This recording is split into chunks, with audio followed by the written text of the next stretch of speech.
നമസ്കാരം ഗൈസ്. ആർച്ചാണ് നമ്മുടെ അമ്പലത്തിൽ പോകണം. അമ്പലത്തിലൂടെ ഫുഡ് കഴിക്കണം. സത്യം പറഞ്ഞാൽ നമ്മുടെ വീട്ടിൽ ഭക്ഷണം ഉണ്ടാക്കുന്ന സാധനമൊന്നും ഇല്ല ഗൈസ്. അതാ പിന്നെ അമ്പലത്തിൽ പോയി ഫുഡ് കഴിക്കുന്നത്. അതുകൊണ്ടാണ് ചില ആൾക്കാർ പറയും നമ്മള് പറഞ്ഞിട്ട് കാര്യമില്ല, പക്ഷെ ഭക്ഷണം നമുക്ക് എങ്ങനെയായാലും കഴിച്ചില്ല പറ്റും. അത് സേഫായിട്ട് ഫാസ്റ്റായിട്ട് നടന്നു പോകാൻ സമയം കൂടെ ആയി.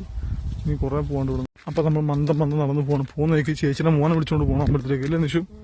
ചേട്ടനും പനിയാണ് അവിടെ. ചേട്ടനോട് പനിയാണ്. അപ്പൊ അവനെ കൊണ്ടുപോകും. ആശുപത്രി കൊണ്ടിരിക്കണം.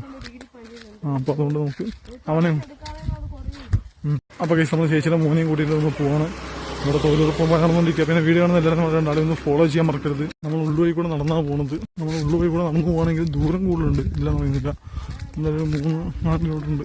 ഗൈസ് ഒരു ഐസ്ക്രീം വാങ്ങിച്ച് കഴിച്ചാൽ നടക്കുന്നത്. ഐസ്ക്രീം അല്ല, സിപ്പപ്പ് ചൂട് കാരണം ഭയങ്കര ചൂട്. ഗൈസ് നമ്മൾ അമ്പലത്തെ കവറിറങ്ങി താഴെ പോകണം. ഇനി പോയിട്ട് ഭക്ഷണം കഴിക്കാം.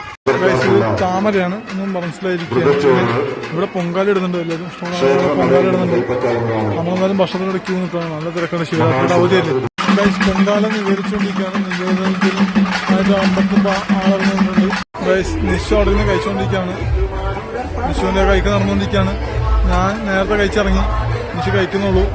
ക്യൂവിന് ബാക്കിലായിപ്പോ നിഷു. അതാണ് പണിയായി പോയത്. എല്ലാവരും കഴിക്കട്ടെ. നിഷുവും ചേച്ചിയുടെ മോനെ ഇരുന്ന് കഴിച്ചുകൊണ്ടിരിക്കുന്നുള്ളൂ. ഞാൻ വെള്ളം കൂടെ കൊടുത്തിട്ടുണ്ട് പോയി കഴിക്കാനായിട്ട്. വെള്ളം വെച്ചപ്പോൾ വെള്ളം കൂടെ കൊടുത്തിട്ടുണ്ട്. കഴിക്കട്ടെ.